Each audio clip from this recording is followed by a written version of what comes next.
apesar das decepções, você foi chamado. Eu te chamei. Você foi chamado pelo Senhor. Não importa a circunstância, não importa o passado, decisões, eu te chamei. Você foi chamado pelo Senhor. Deus te escolheu. Glória a Deus. Usa, Senhor. Deixa Deus te usar, deixa Ele te curar, deixa Ele te libertar. Aleluias.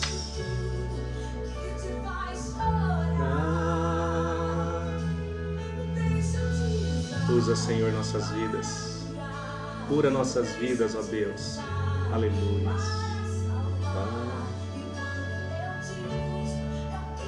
Aleluias. Cuida, Senhor. Amém. Glória a Deus. Apesar das feridas, apesar das decepções, eu te chamei. Louvado seja o nome do Senhor. Aleluias. Apesar.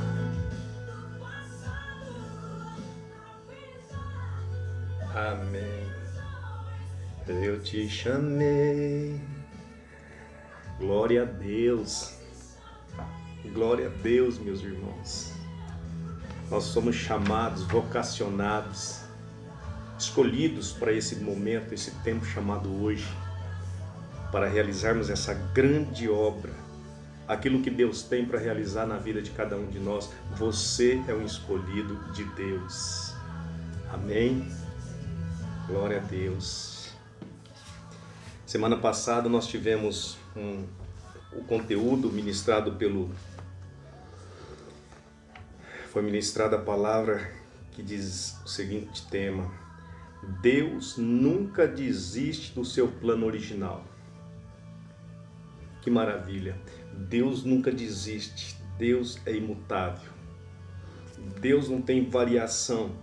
A decisão dele não varia, né?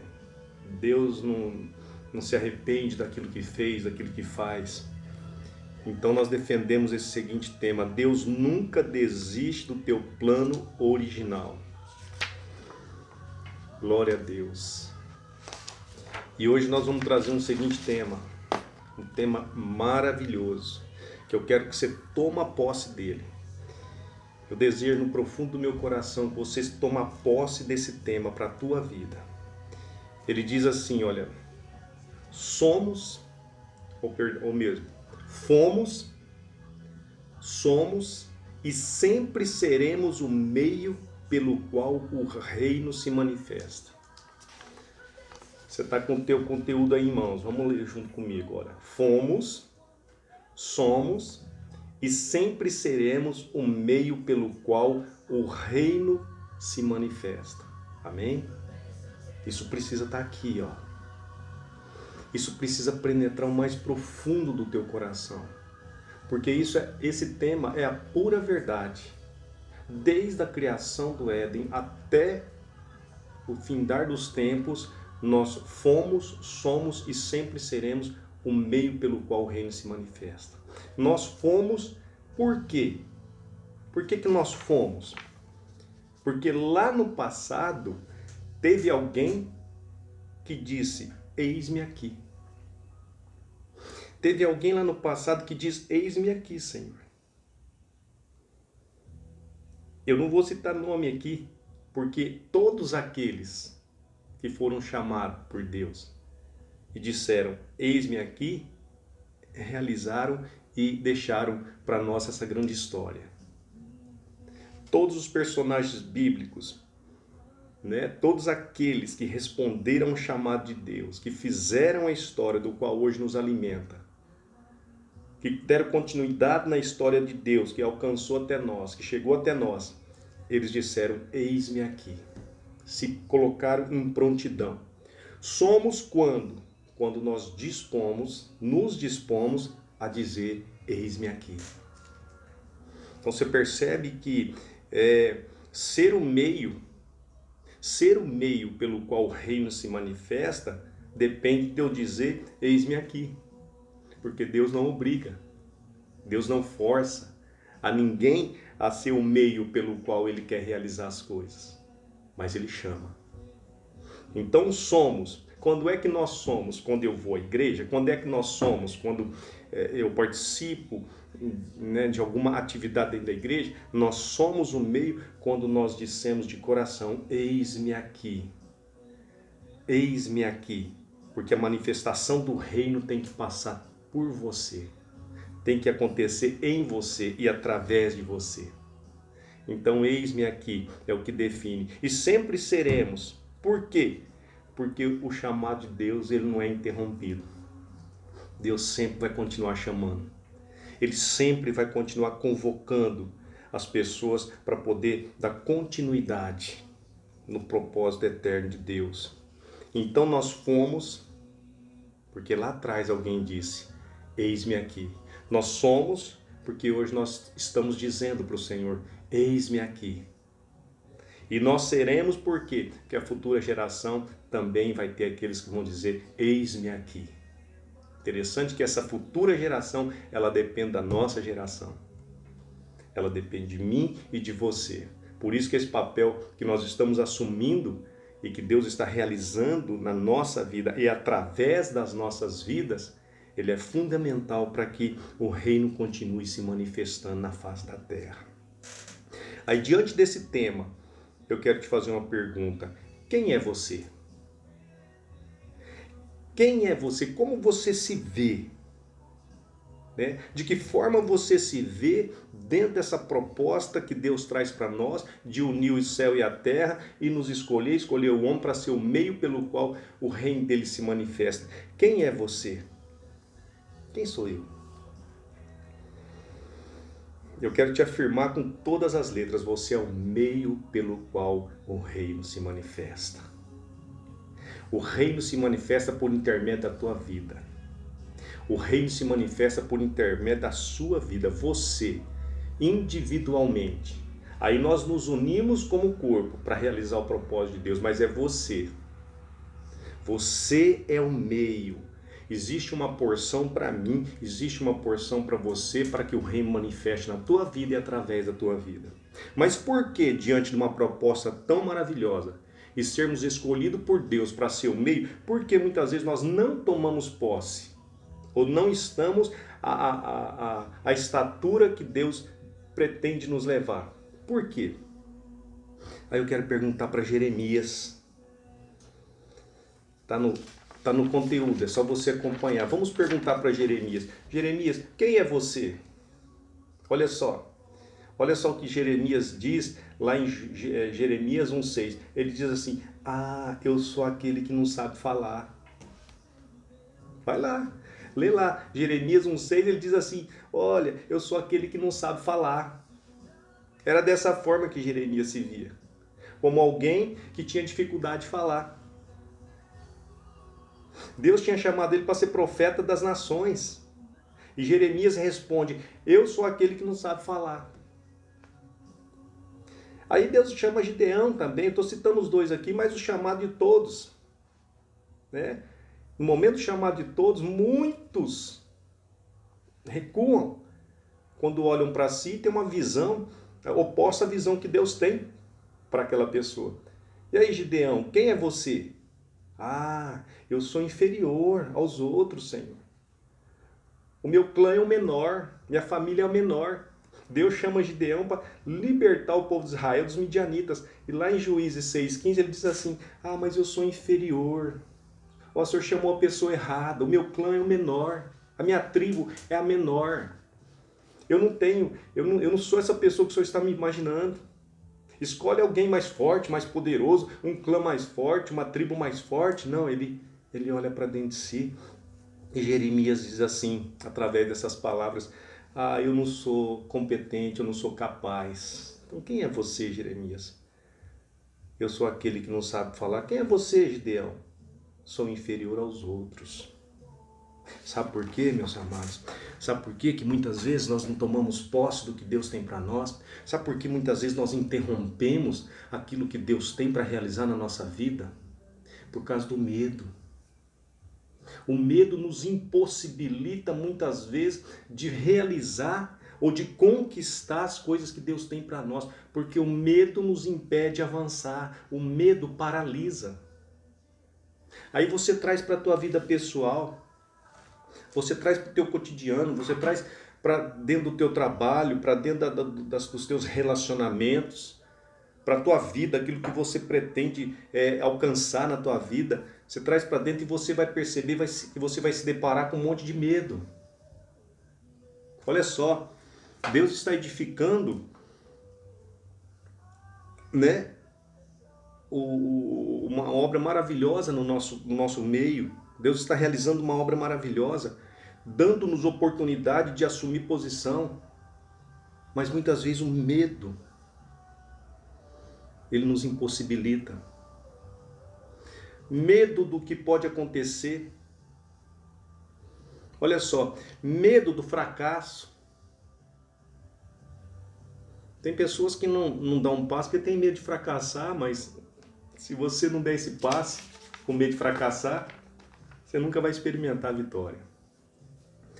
Medo de decepcionar as pessoas, medo de falar em público. Você está percebendo que esses medos, eles vão nos paralisando, eles vão nos encaixotando e limitando o nosso agir, o nosso mover em direção às conquistas que Deus tem para nós? O medo, ele nos trava, ele nos paralisa, né?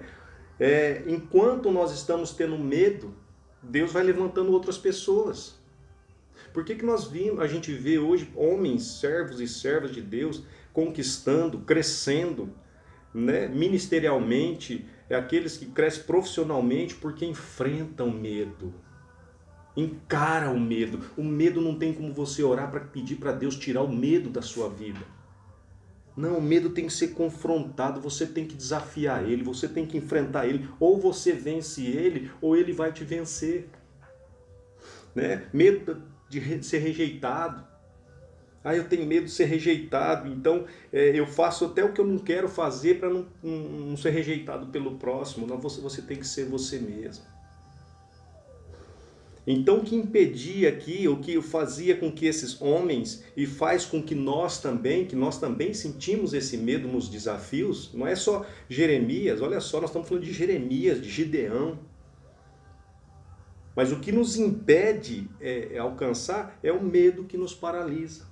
Medo de assumir responsabilidade, né? Então, a primeira situação que nos impede de sermos o que somos, o meio pelo qual o reino se manifesta, um primeiro ponto aqui é o medo. Nós temos que vencer o medo. Aí como é que você vence o medo? Começa a dar pequenos passos. O que eu tenho medo? Tá, então eu vou enfrentar. Quando você enfrenta e você mata o urso, você mata o leão, você mata o gigante, você vence um exército. Amém? Então medo, não adianta eu orar para Deus, tira o meu medo. Eu tenho que enfrentar o meu medo. Eu tenho que encarar ele de frente. Porque toda vez que você dá um passo para enfrentar, você está obedecendo a Deus. E Deus está contigo ali naquele momento, naquela batalha.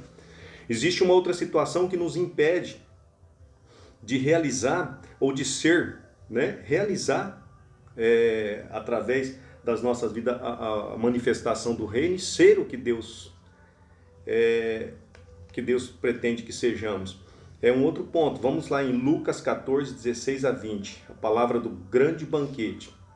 Diz assim: então Jesus lhes disse: certo homem convidou muita gente para uma festa que ia dar. Quando chegou a hora, mandou os seus empregados dizer aos convidados: venham, que tudo já está pronto. Mas eles, um por um, começaram a dar desculpas. O primeiro disse ao empregado: comprei um sítio e tenho de dar uma olhada nele. Eu peço desculpas, né? O outro disse: olha, eu comprei 5 juntas de boi e preciso ver se trabalham bem. Peço desculpas. E o outro disse: acabei de casar e por isso não pode ir. Então há um outro fator que nos impossibilita ser o meio né? Esse meio, essa posição tão nobre e realizar algo maravilhoso através daquilo que Deus tem para nós, para nós e através de nós, é a desculpa. A desculpa, eu quero te dizer que o medo é melhor ter medo do que ter desculpa. Né? Porque o medo é um sentimento mais profundo. Agora, a desculpa não é porque nós não queremos assumir responsabilidade. A desculpa é porque nós não queremos ter comprometimento. A desculpa é porque muitas vezes nós não queremos nos envolver. Essa é a pior. O medo nós confrontamos, enfrentamos, vencemos. O medo não é que eu não quero. O medo ele é um sentimento, né, que ele começa no ventre da mãe, dependendo a forma emocional da mãe. Agora, a desculpa não. A desculpa é porque eu não quero me envolver. A desculpa é que eu não quero tomar abrir um espaço no meu tempo. Então é uma outra situação que nos impossibilita ser aquilo que Deus tem para nós. Quando nós enfrentamos o medo e quando nós paramos de dar desculpa, mas damos um passo pela fé, nós começamos a experimentar algo que não existe nada na face da terra que supre e que agrega em você algo melhor do que isso, de ser um meio, ser a obra de Deus, para que Deus age em você e ser o meio pelo qual Ele age, para poder manifestar seu reino na terra. Mas vamos dar continuidade aqui. Na continuidade do plano eterno de Deus, Ele marca um encontro com Moisés e diz: vem cá, Moisés. Olha só que coisa interessante. Deus chama Moisés e fala: vem cá, quero fazer uma parceria com você, Moisés. Os meus olhos passeiam pela terra e eu preciso da continuidade. Eu vou dar continuidade. Vem cá, olha, você vai fazer uma parceria comigo e nós vamos livrar o povo que é maltratado lá no Egito, os israelitas. Ele diz assim para Moisés: eu sou o Deus dos teus antepassados, o Deus de Abraão, o Deus de Isaac e o Deus de Jacó.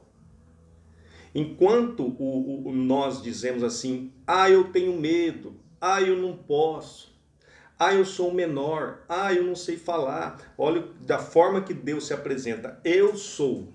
Então tudo que nós achamos que não somos, nós encontramos em Deus a afirmação, porque Deus não tem problema com isso.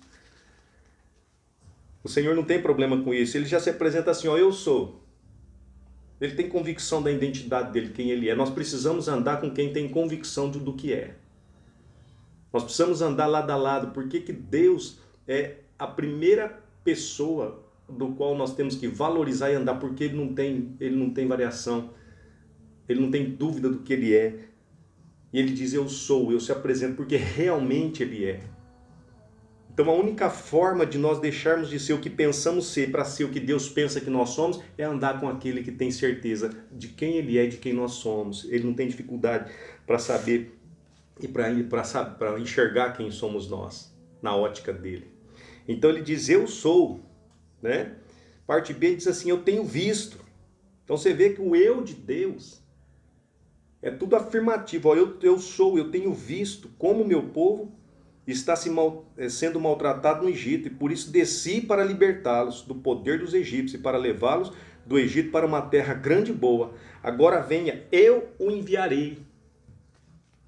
Tá vendo? Muitas vezes quando nós não podemos nos apoiar no nosso eu, quando o nosso eu ele é medroso, né? A gente tem que olhar para o eu de Deus, para as afirmações de Deus, para quem ele é. Ele diz: agora venha, eu o enviarei ao rei do Egito para que você tire de lá o meu povo, os israelitas. E qual que é a resposta de Moisés? Ele começa também dizendo o eu dele, né? Quem sou eu, Senhor? Oh, meu irmão, minha irmã, como que nós somos falhos, né? Isso está presente em nós. Não estou falando aqui de Moisés. Quem sou eu para falar de Moisés? Né? Falar de mim. Quantas vezes eu disse: quem sou eu? Quantas vezes perdi oportunidades para falar: mas eu? Mas graças a Deus, Deus está transformando as nossas vidas. Né? E ele diz, quem sou eu para ir falar com o rei do Egito e tirar daquela terra o povo do Egito? Aí Deus entra com o eu dele, ó. Eu estarei com você, Moisés. Eu vou usar o meu poder para fazer essas terríveis coisas, coisas maravilhosas. Não se preocupa com o que você acha que é, não. Se preocupa, olha para mim e creia em quem eu sou. Aí Moisés prossegue, mas os israelitas não vão acreditar em mim, nem vão dar atenção ao que eu vou falar. Ó Senhor, eu nunca tive facilidade de falar, nem antes nem agora. Eu fico imaginando, meus irmãos, Moisés querendo esquivar da situação. Né? Eu fico imaginando quando nós estamos ali no momento da nossa reunião, que a gente faz uma pergunta e todo mundo quer esquivar né? Quer sair fora da resposta. Ah, e se eu errar? Ah, e se eu fracassar? Ah, mas eu vou falar em grupo. Rejeição. Ou nós vencemos essa natureza enraigada e presente que está em todos nós. Não é em Moisés, não. Muito mais em nós, que Moisés ainda viu grandes coisas. E nós aqui é pela fé, né? Então, quantos de nós damos essa desculpa aqui devido ao fato do medo? O medo que ele tinha de ir lá e enfrentar o rei. Quando eu começo a falar, eu sempre me atrapalho. Será que tem alguém parecido com Moisés aí? Hein? Será que tem? Por favor, manda outra pessoa. Então o Senhor ficou irado com Moisés e diz, por acaso Arão, o levita, não é seu irmão?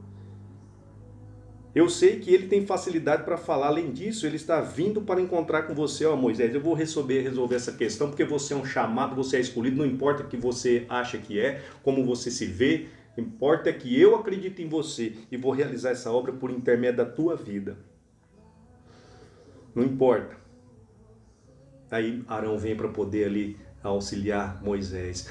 Amém, meus irmãos? Vocês estão compreendendo? Somos e sempre seremos o meio, né? Fomos por quê? Porque alguém diz lá, eis-me aqui, e enfrentou. Não deu desculpa e enfrentou os seus sentimentos mais profundos, né? Somos quando nos dispomos. E aí quando nós nos dispomos a ser o meio pelo qual o reino se manifesta, como nós estamos nos dispondo, entenda que você não tem que andar por sentimento nem por pensamento, você tem que andar pela fé. Você não tem que andar apoiado no teu eu, no que você pensa que é. Não, você tem que crer que Deus te escolheu. Amém? Então não importa como você se vê, e sim a forma que Deus te vê. Você sabe como é que Deus via Abraão? Ele não via Abraão, quando ele chamou Abraão, como um homem de idade avançada que não poderia ter filhos. Não, ele via Abraão como o fundamento da nação de Israel. Vai lá em Gênesis 3, de 1 a 3. Farei de ti uma grande nação. Ah, mas eu sou de idade avançada, eu não estou preocupado com isso, eu não tenho problema com isso. De que forma que Deus via Moisés? O libertador de Israel. Vai lá em Êxodo 3:10. Ele não via o Moisés porque Moisés não sabia falar, porque Moisés era gago, porque Moisés... Não, ele via Moisés como o libertador de Israel, porque Deus não tem problema com as tuas deficiências, ele é eficiente, com a tua capacitação, ele te capacita. Amém? Então, é diferente a ótica de Deus. Deus não tinha problema com Josué, ao se sentir sozinho ali, diante da morte de Moisés, não. Ele via Josué como o condutor do povo de Deus até a terra. Vai lá em Juízes 1, de 1 a 5. Então, Deus tem algo, está realizando algo. Eu e você, nós vamos enfrentar nossos sentimentos, porque eles vão vir. Né? Ele vai vir no momento em que Deus nos convoca e nos chama. Nós temos que enfrentar para dizer para Deus, eis-me aqui. Ó, Deus está edificando um corpo entre nós, não está? Eis-me aqui, Senhor. Deus está me chamando para uma vida de transformação, não é isso que nós temos falado? Eis-me aqui, Senhor. Ó, Deus está nos chamando para ser cooperador dessa obra. Eis-me aqui, Senhor. Para ser um facilitador, eis-me aqui, Senhor. Para poder ganhar essa cidade, eis-me aqui, Senhor. Não olha para você, não olha para os teus sentimentos, senão você vai falar, quem sou eu? Quem somos nós? Alcançar essa cidade, quem somos nós? Não é nós, é Deus. Ele precisa do teu coração. Ele precisa da tua disposição para que ele venha realizar essa obra maravilhosa que ele está realizando. Eu agradeço a Deus por ter você como parte, como membro, porque eu creio plenamente que cada um de vocês tem um chamado específico, especial, para que nós possamos edificar o corpo continuamente e ser o meio pelo qual Deus vai manifestar o seu reino nessa cidade para ela ser alcançada, em nome de Jesus. Amém? Que Deus abençoe. Até o próximo conteúdo, em nome do Senhor Jesus.